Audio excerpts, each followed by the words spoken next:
Are you looking to cook healthier food and want something that's really going to surprise your family because it tastes so good? Hi, I'm Hannah Mason, and in this video, we're going to be exploring the wonders of millet.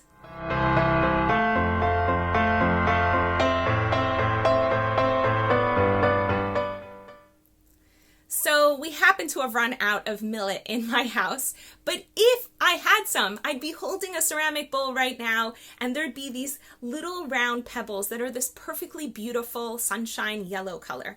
And those little pebbles would be millet. And millet is just so yum. Millet is one of those whole grains that doesn't really feel like a whole grain. It doesn't have that thick brown husk on the outside. It's just light and kind and very sweet and starchy, just the way that it is. It also happens to have a really high amount of protein, but doesn't have gluten for people who are gluten sensitive. So a lot of people in the Americas aren't so familiar with millet because in the Americas, most people are much more familiar with corn. And corn and millet actually taste pretty similar. So much so that in Italy, polenta was originally made with millet.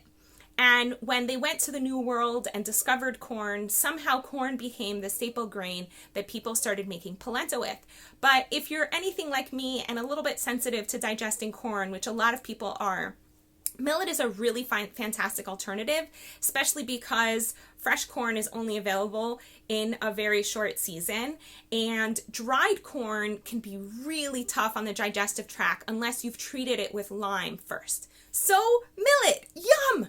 I love millet, and the reason I love it is because I'm able to make dishes that really blow people away with a grain that's so incredibly easy to work with.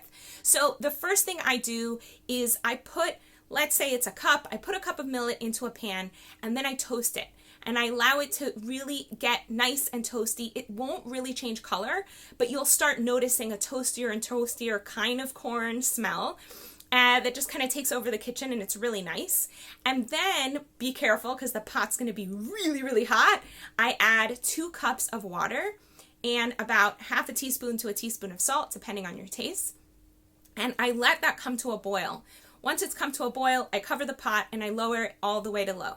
So if you've heard, a lot of my grain recipes are very, very similar. This is just like that. Now, if you want to make the millet shift a little bit to become more of what you're looking to do with it. So one of the things that you can do is think about whether you want to use it for a sweet recipe or for a savory recipe. If you want to use it for a sweet recipe, I recommend that you leave the millet alone, because that way it just has salt for flavoring, but you haven't added any spices that are going to mess with your recipe.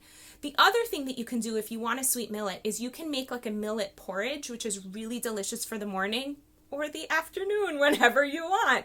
And if you're going to make a porridge, I recommend you add another cup of water and a little bit more salt, cinnamon, and you can either while it's cooking or after the recipe is done, add some milk. So obviously I'm not talking about dairy milk because we're talking about a whole food plant-based diet over here. So you can add soy milk or almond milk, or you can add some fresh tahini or almond butter or peanut butter and just mix it in until it creams up, and it will literally become like a creamy mix.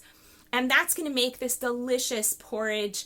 And if you want to add more spices like nutmeg or clove or allspice, you can do that as well. So those are things you can do with millet if you want to keep it on the sweet side. You can even actually add raisins to the mix. Or later on, you could chop up fresh fruit and have a little bit of porridge with tons of fresh fruit on top as an alternative to oatmeal if you, like me, are a little bit on the sensitive side when it comes to oats.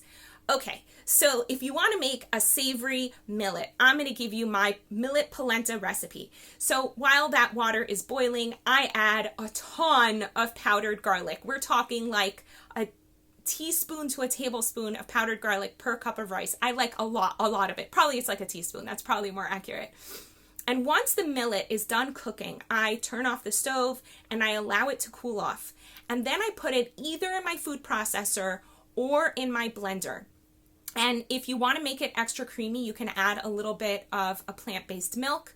And you can also add some roasted sweet potato into the mix or some roasted peppers into the mix. You don't have to. It's just ideas of how you can a little bit more flavor the millet.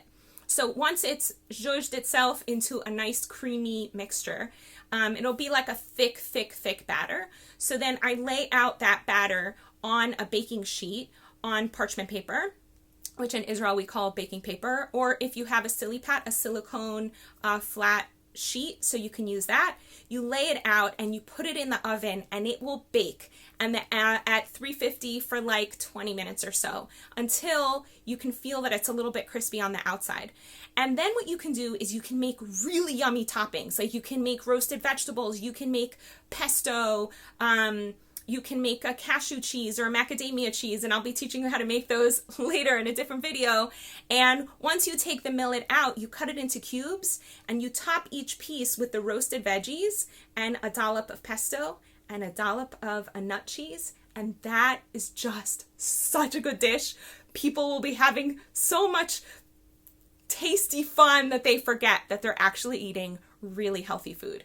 So hopefully you've gotten enough ideas of what to do with millet that you can include that now also as part of your diet, as part of your whole food plant-based diet, where you're getting lots of minerals and vitamins and the starch your body needs in order to function. And if you need help moving forward towards your health goals and could use some support, I'm here. I'm a vitality coach. It's what I do.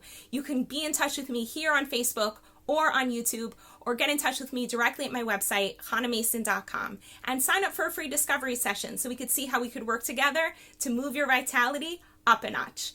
And if you notice that you have blocks in moving forward towards your health goals and are curious to know what they are, take the health quiz. It'll only take a few minutes. You can find the health quiz at hannahmason.com/health quiz.